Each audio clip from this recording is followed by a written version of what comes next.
জগদ্দল বিধানসভার মামুদপুর পঞ্চায়েতের প্রধানের স্বামীকে গ্রামে ঘোরালো পুলিশ।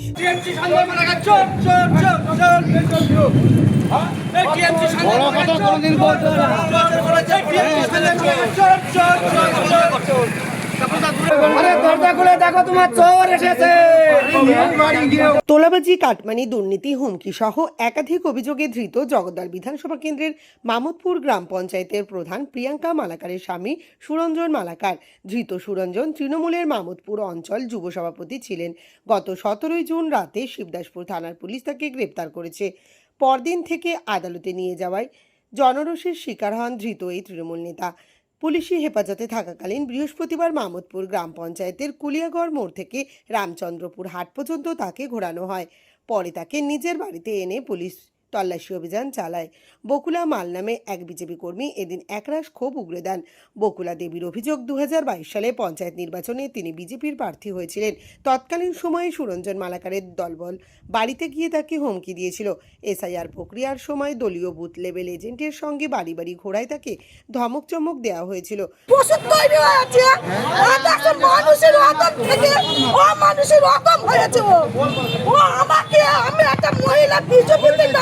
বলে আমাকে বাজারে পোস্টারের ওখানে গাছ আছে না, আমাকে রেপ কাজ করতে জানেন। আমার জানোয়ার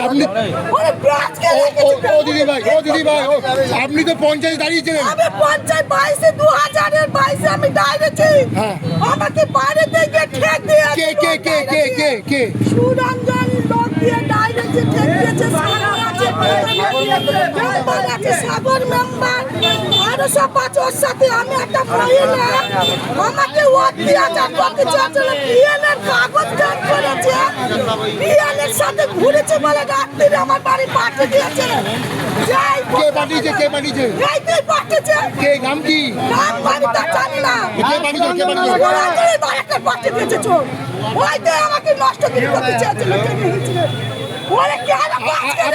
বারাকপুর 1 ব্লকের পঞ্চায়েত সমিতির সদস্য সুমিত ঘোষ বলেন, প্রিয়াঙ্কা মালাকার পঞ্চায়েতের প্রধান, অথচ তার স্বামী বকলমে পঞ্চায়েত চালাতেন। তোলাবাজি, দুর্নীতি, হুমকি, পুকুর ভরাট সহ একাধিক অভিযোগ রয়েছে ধৃত পঞ্চায়েত প্রধানের স্বামীর বিরুদ্ধে। আজ মানুষের ক্ষোভের বহিঃপ্রকাশ ঘটছে। কি বলবেন আজ? কেন কিসের কর্মঘট? দেখুন, ওইদিকে এদিকেও ঘুরবে বলে বৃষ্টিটা এখন হচ্ছে না। ভগবানও চাইছে ওর সাজাটা হোক।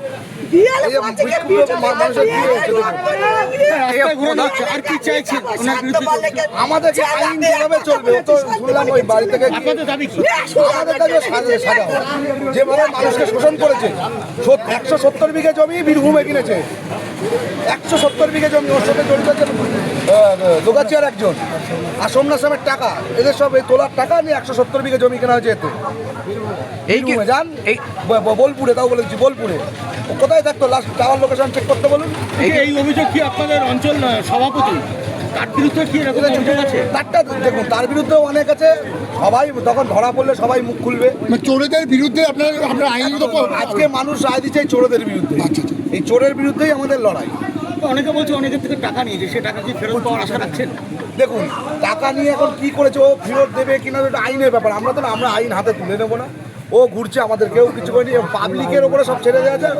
আর টোটাল দেখুন না, এই চত্বরে মাটি এই প্লট এর থেকেও টাকা গেছে। আপনার নাম? কে? এই সুরঞ্জন পঞ্চায়েত চালাতো এই পঞ্চায়েতের বউ প্রধান চালাতো। বউ হেডফোনে কথা বলতো বোর্ড মিটিংয়ের সাথে, ডিসিশন দেবে সেই ডিসিশন। আমিও যেহেতু মেম্বার, আমরা বোর্ড মিটিং থাকতাম, জানতাম। ওর বউ ও যখন ওপর থেকে সিগন্যাল দেবে সেইভাবে কাজ হবে। যখন যাকে ইচ্ছা বের করে দিত পঞ্চায়েত থেকে। নিজে এসি পঞ্চায়েতে যান, এসিগুলো লাগিয়েছে, নিজে কিনে এনেছে। আগে কি হতো, টেন্ডার করে এসি কেনা হতো, নিজে কিনেছে। একটা পেপার কিনতে হবে তো ও কিনে দেবে। টেন্ডার দুর্নীতি তো ছিল, টোটাল দুর্নীতি, টোটাল। আমি বলছি তো, দেখা না। এবার লাস্ট বলেছি কিছু কাজ করিয়েছে, কাজের পয়সা এরা করে নেই। এমএলএদেরকে টাকা দিচ্ছে, ব্ল্যাঙ্ক চেক কাটিয়ে নিজেদের থেকে। কিছুটা হলেও কি স্বস্তির নিঃশ্বাস পেলেন? হ্যাঁ, আরো চোরগুলো ধরা পড়ুক, আরো মেনগুলো ধরা পড়ুক।